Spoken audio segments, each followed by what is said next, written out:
Hola amigos del Club Cuántico, ¿cómo están? Estamos iniciando marzo con esta cuarta temporada del programa. Es un gusto estar con ustedes nuevamente. O sea, se terminó el receso veraniego en la Universidad de La Serena y por supuesto vamos a presentarles lo que va a ser la programación de este año con un énfasis especial en el Club Cuántico. Y estamos por supuesto con Marco para tener mayores detalles respecto a eso. Buenas noches Ingrid, buenas noches queridos amigos del Club Cuántico. Efectivamente, como ha dicho nuestra entrevistadora y editora del programa, Ingrid Torres, vamos a hablar acerca de lo que va a ser el Club Cuántico este año, pero además queremos hacer un especial homenaje a una persona que nos ha dejado, que es la señora Valentina Stack, que durante prácticamente 30 años se encargó de la programación de los conciertos que esta radio transmite al aire por la emisora de la Universidad de La Serena. Es una pérdida lamentable, no solamente para la institución, sino para la región y quizás para todo el país. Esta es una de las pocas emisoras que transmite música clásica permanentemente todos los días. Es un aporte a la cultura y parte importante de ese aporte precisamente fue el que nos dio la señora Valentina. Más de 80 años, casi 30 años de servicio a la universidad merecen, ¿no es cierto?, nuestro reconocimiento y nuestro dolor ante esta pérdida inevitable. Pero estamos seguros que con el trabajo que se desarrolle de aquí para adelante también haremos un reconocimiento a ese trabajo permanente que ella mantuvo durante tanto tiempo. A ese cariño por la radio y que también le corresponden las personas que hemos estado participando aquí, aportando un poquito de nuestro tiempo y de nuestras iniciativas también para sumarnos a la radio, así que le enviamos un abrazo a la señora Valentina con mucho cariño, así es, para ella este programa. Para ella este programa. Y bueno, cuéntanos un poco de qué se va a tratar esta cuarta temporada, cuál va a ser el énfasis que vamos a tener. Bueno, la idea es la siguiente: durante los últimos años nos hemos referido a muchos ámbitos de la cultura y de la ciencia en particular, que tienen que ver, por ejemplo, en el caso de ciencia, con el universo, con la física, la biología en general y con el microcosmos. Hablamos de la mecánica cuántica, la relatividad, etcétera, pero en diferentes ámbitos, en diferentes aspectos. Pero en este periodo lo que queremos hacer es centrarnos en el ser humano, ¿ah? Y principalmente en cuestiones que son muy vigentes hoy día, no solamente desde el punto de vista de la ciencia, sino que desde el punto de vista de muchas disciplinas, el arte, la sociología, etc. Uno de esos aspectos es el de la mente, la conciencia, el cerebro humano, la relación entre materialidad y mente, y además de eso queremos tratar otros temas, por ejemplo, los grandes conflictos en ciencia, como la ciencia no es un proceso continuo, sino que tiene sus momentos de conflicto y de debate que son importantes. Por ejemplo, esto parte desde Galileo, pero no solamente de Galileo, con Newton. En Newton hay conflictos durante el año del 14 al 17, durante la Revolución Rusa también hay conflictos con la ciencia, y hoy día todavía los hay. O sea, los nuevos conocimientos siempre se abren y aparecen no necesariamente dentro del escenario de lo pacífico. Siempre hay oposiciones, y nosotros lo que queremos hacer es analizar esos conflictos y encontrar las causas por las cuales se producen. Oye, y empecemos a hablar un poco al tiro del tema de ¿cuáles fueron los primeros atisbos de trabajo en el estudio de la mente y el cerebro? ¿Desde qué época viene eso? No, esto es muy antiguo, ya si mal no recuerdo, del tiempo de Hipócrates se decía que el cerebro era el asiento de la mente. O sea, hay un concepto ya materialista de este concepto de mente. Con Descartes se rompe un poquito esa tradición, porque Descartes habla de mente y cuerpo, o alma y cuerpo, como cosas separadas, ¿ah? Descartes decía que la mente no tenía extensión como las cosas, y las leyes a través de las cuales se regían eran las leyes de la lógica. En el caso de los objetos, de las cosas y de los seres animados, él suponía que esos sí se regían por la causalidad y por una causalidad mecanicista. Entonces esa dicotomía entre mente y cuerpo produjo ácidas disputas entre muchos, ya sea religiosos o no religiosos. Y se rompe un poquito esa tradición, primero la tradición religiosa que suponía que la mente dotaba de fines al organismo, por un lado, y por otro lado también se rompía la relación con la tradición materialista que decía que la mente tenía su asiento en el cerebro. Pasaron bastantes años y ese sentido de materialidad se vuelve a recuperar actualmente con los trabajos en neurociencias. Se entiende ya, ¿no es cierto?, que prácticamente toda la actividad mental tiene precisamente como asidero, como fundamento, no solamente el cerebro, sino que la biología completa en el caso del ser humano, y de los demás animales. Y que eso que nosotros hoy día llamamos conciencia también es un subproducto de eso. Hay muchas posiciones respecto de esto. Dos de las principales son las siguientes. La primera es lo que suele llamarse materialismo reduccionista, pero no en un sentido peyorativo, que aduce que prácticamente todas las manifestaciones conscientes, que tienen que ver con conocimiento, con sensaciones, etcétera, tienen asiento en lo físico, o sea, un sentido absolutamente fisicalista, que uno podría dar una explicación física de todos esos fenómenos. Y hay otra corriente que es la materialista emergentista, que dice que en realidad la conciencia y otras características de la mente son fenómenos emergentes, son una especie de epifenómenos, algo así como el software, un programa, ¿no es cierto? No es exactamente eso, porque hay bastantes diferencias. De hecho, hay científicos que dicen que la mente se parece a cualquier cosa menos a un computador. Pero esos son más o menos los esquemas actuales que se barajan respecto del estudio de la mente. O sea, las posiciones más fuertes son las posiciones realistas o materialistas respecto de su funcionamiento. De hecho, las teorías freudianas hoy día ya entran un poquito en retroceso, y prácticamente toda la visión que se tiene ahora del comportamiento del ser humano a través de su vida ya tiene mucho más que ver con el desarrollo del cerebro y las distintas etapas que va siguiendo a través de su vida. Ese es en general. Ahora lo que nosotros queremos es precisamente abordar eso desde el punto de vista de los profesionales que se dedican a estas actividades. Yo no soy neurocientista ni mucho menos. Y por lo tanto tendremos invitados del ámbito de las neurociencias pronto para que nuestros auditores puedan escuchar desde el lugar donde deben, ¿no es cierto?, las opiniones correctas.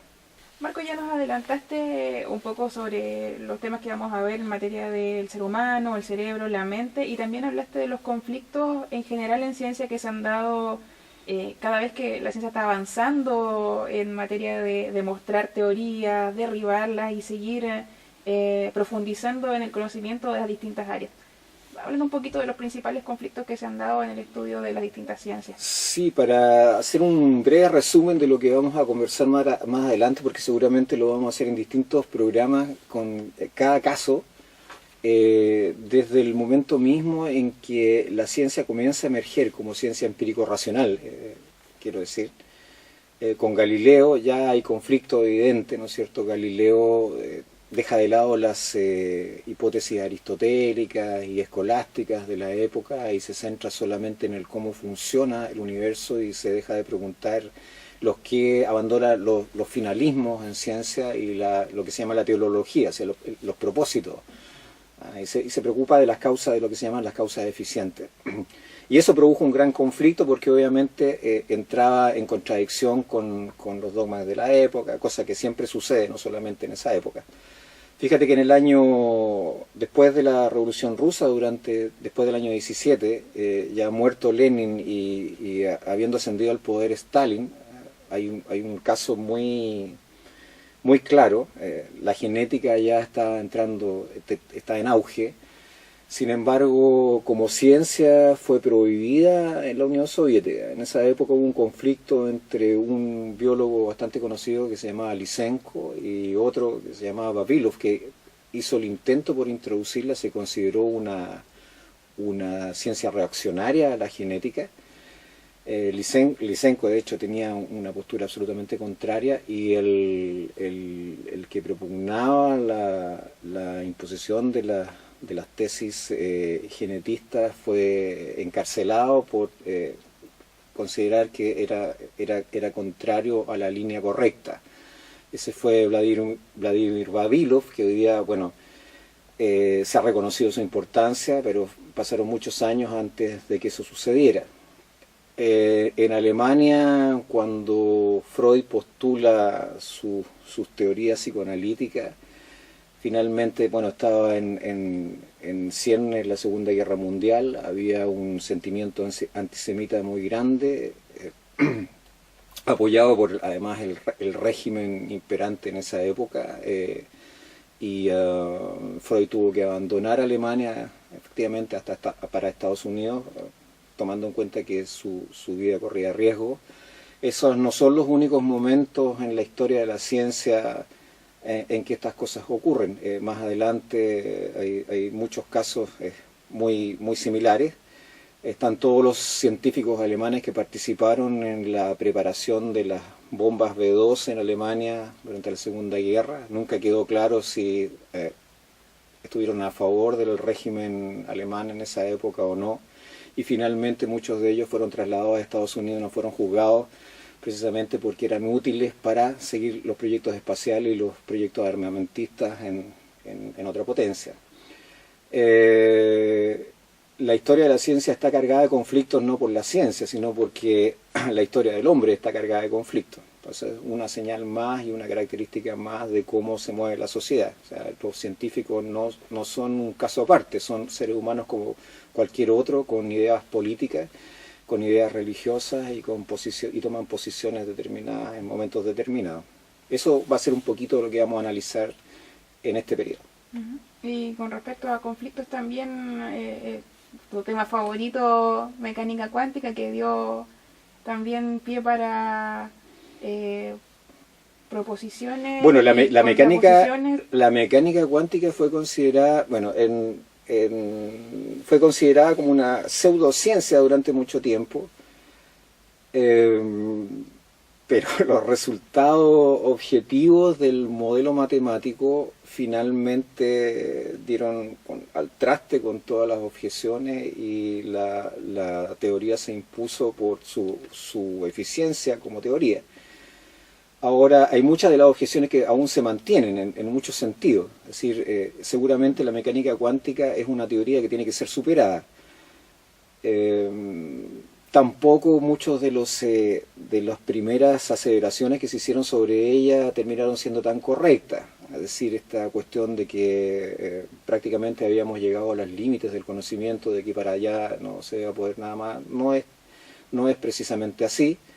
También hay una cierta confusión respecto del papel del observador en mecánica cuántica. Cuando se habla del observador, en realidad tiene que ver con un experimento y no con la subjetividad del observador. Entonces, no tiene que ver con subjetividad, sino que el hecho de que dos objetos en el micromundo se encuentren y uno tenga que hacer además medidas sobre esos objetos, tiene que ver con los resultados finales, pero eso tiene relación con el experimento.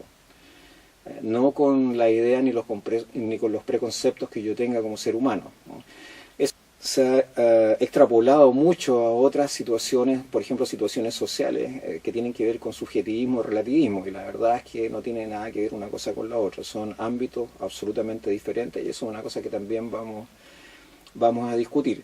Lo que pasa es que todos los seres humanos toman posiciones ideológicas, incluidos los científicos, y generalmente hacen uso de los nuevos hitos, de las nuevas teorías para proponer sus propias ideas.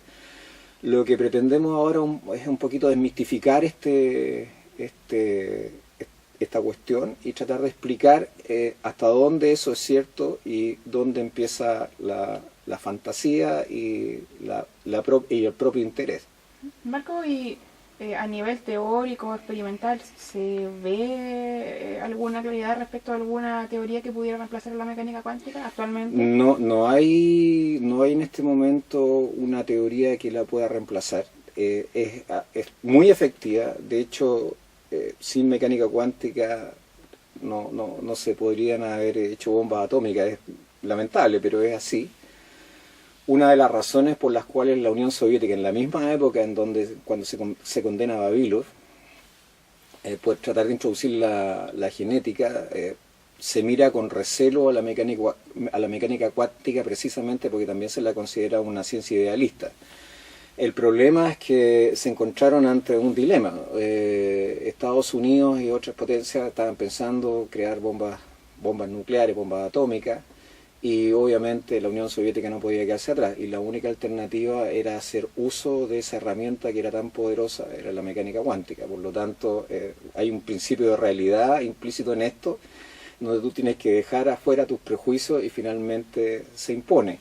Ahora, eso no significa que la mecánica cuántica sea el límite de la teoría respecto del microcosmos. Piensa tú que estamos analizando cosas que son del nivel de 10 a la menos 16 centímetros.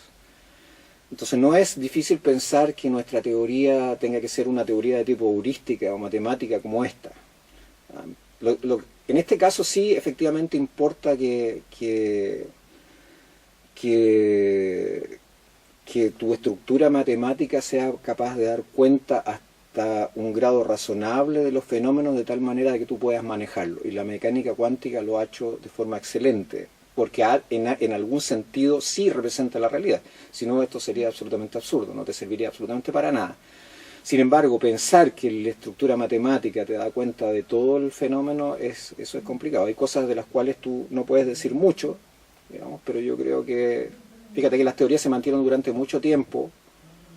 Esta cuestión que en algún momento conversamos de la conjetura de la condensación de Bose-Einstein se demoró 75 años en demostrarse experimentalmente su existencia, una existencia entre comillas. Hay otras cosas que se descubrieron después de mucho tiempo. El atomismo volvió después de 2500 años. Entonces esta tensión temporal en la ciencia es relativa. No es una cosa que uno diga, bueno, esta teoría ha durado 20 años y todavía no me da respuesta, desechémosla. En realidad uno tiene que encontrar algo mejor que supere las conjeturas, las hipótesis y los resultados de esa teoría para poder desecharla. Eso pasó, por ejemplo, con la teoría del éter, ¿cierto? El éter finalmente en el siglo XIX es desechado precisamente porque hay un experimento que demuestra que la velocidad de la luz es constante y por lo tanto no existe ese medio llamado éter. Y eso dio paso a lo que fue después la teoría de la relatividad especial y después a la teoría de la relatividad general. Estabas hablando acerca de mecánica cuántica, también el tema de el observador, que se ha confundido un poco el sentido de lo que tiene que ver en esta ciencia. Tú precisamente estás trabajando en un libro ahora sobre ciencia y realismo, ya les habíamos contado a los amigos en el último programa del año 2014, un poco de eso, ya está próximamente a salir el libro, así que les vamos a adelantar ahí para los que puedan asistir al lanzamiento. Y tú también haces énfasis en el tema de este mito del observador. Cuéntanos un poquito más de eso y de qué disciplinas se han visto afectadas por este mito y donde se está tratando de incorporar a las matemáticas prácticamente en todas las áreas. Bueno, el libro se llama Ciencia y Realismo, el insoportable mito, más allá del insoportable mito del observador. Así que ya con ese título los oyentes del programa pueden entender de qué se trata. Efectivamente, como te decía en la otra sección de esta transmisión, hay un intento. En el caso de la física, prácticamente todos los modelos son matemáticos por una cuestión natural. No todas las ciencias dependen tan rigurosamente ni tan estrechamente de las matemáticas. La teoría de la evolución no es una teoría matemática. Hay otras teorías biológicas en donde, si bien las matemáticas son importantes, no son el elemento fundamental. Y hay detrás de eso muchas conjeturas que no son conjeturas matemáticas. Hay un discurso y hay hipótesis que uno tiene que contrastar con la realidad a través del experimento. Es decir, la ciencia empírico-racional se mueve así. Así tú haces conjetura y experimentas. No es generalmente al revés, no es primero el experimento y la conjetura, pero puede llegar a pasar que eso suceda. Las conjeturas siempre son una pauta para hacer los experimentos. O sea, tú te estás preguntando permanentemente acerca de cómo es el mundo y cómo es el ser humano y cómo está inserto en él. Desde los años 20 más o menos hasta los años 40 hubo una posición filosófica que es atribuible a un grupo de filósofos, matemáticos y científicos que se llamó el Círculo de Viena, que postuló una postura que se llegó a llamar el positivismo lógico. Entonces, el positivismo lógico lo que intentaba era eliminar todas las conjeturas metafísicas de la ciencia y mantener solamente aquellas cosas que tuviesen que ver, que fueran explicables desde el punto de vista de la lógica. Ahora eso tiene varios problemas, porque en estricto rigor la ciencia, yo te diría que es absolutamente lo contrario a eso.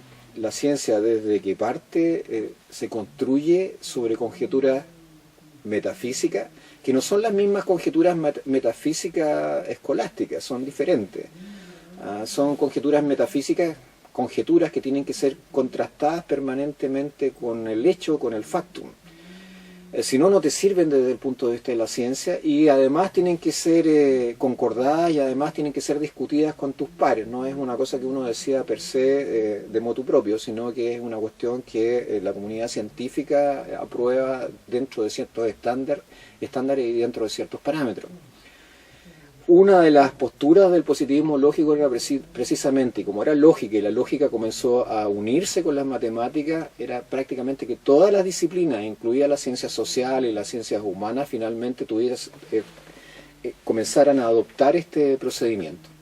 Porque aquí el asunto importante comenzó a ser la demarcación entre lo que era ciencia y lo que era pseudociencia. Entonces, lo que era ciencia, ¿no es cierto?, iba a tener ciertas características y lo que era pseudociencia iba a tener otras características. Pero esto nos metió en una especie de laberinto sin salida, porque evidentemente, como te dije antes, había muchas conjeturas que tú tenías que hacer previamente y que iban a caer en ese ámbito de lo... Si habla un filósofo, te va a decir, desde el punto de vista metafísico, a mí no me gusta llamarlas metafísicas, sino que conjeturas a priori, pero basadas en una experiencia vivida. Afortunadamente muchos se dieron cuenta que esto no resultaba, sin embargo tuvo mucho impacto y sigue teniendo mucho impacto hoy día.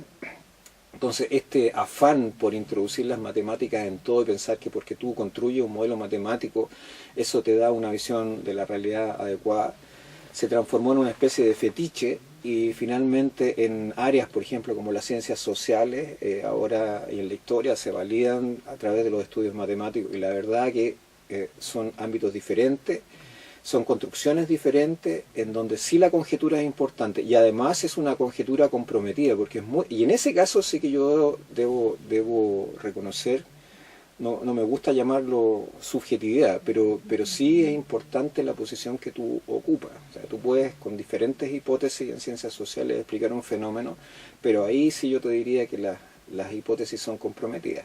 Uh-huh.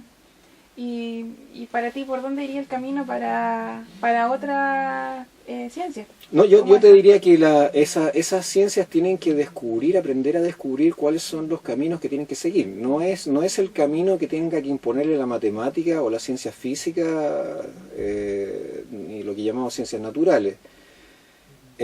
Obviamente uno quisiera tener una visión global del ser humano y del mundo en que vive. Y finalmente, ¿qué es lo que espera? Tratar de unir todos los conocimientos y darles una explicación razonable. Por ejemplo, en el caso de los fenómenos de la mente, obviamente uno quisiera poder explicarlos biológicamente en algún momento determinado y quizás lo haga. La pregunta es que en el momento en que tú llegues a hacerlo, llegues a entender cómo funciona el hombre, no va a desaparecer todo ese mundo rico de emociones, de arte y de creación humana. O sea, hay mucha gente que teme que el hecho de materializar mucho el conocimiento respecto de la biología humana y del funcionamiento de la mente y la conciencia termine transformándonos en una especie de robots. Y eso es todo lo contrario. Sencillamente vas a entender un poco mejor cómo funciona el ser humano, quizás no hasta el final, porque las causas que producen ciertos fenómenos son tan diversas y tan múltiples que aunque las conozcas todas, aunque llegaras, cosa muy difícil, a conocerlas todas, es muy probable que de todas maneras eso no te permita manejarlas completamente. y por lo tanto va a seguir teniendo ese mundo rico, pletórico de sensaciones, de emociones y de deseos que ha tenido siempre el ser humano, o sea, no se los vamos a quitar. La ciencia no tiene como propósito quitar ni dar nada, sencillamente comprender el mundo un poco mejor. Muy bien. Estamos llegando así entonces al cierre de este primer programa. Recuerden, amigos, que vamos cada 15 días como todos los años. Estamos muy contentos por regresar y como les dijimos, este programa fue especialmente con mucho cariño dedicado para la señora Valentina Stack, muy querida aquí en Radio Universitaria, una compañera que se fue y a quien echaremos mucho de menos. Así. Muy buenas noches, queridos amigos, y nos volvemos a ver en 15 días más. Muy buenas noches.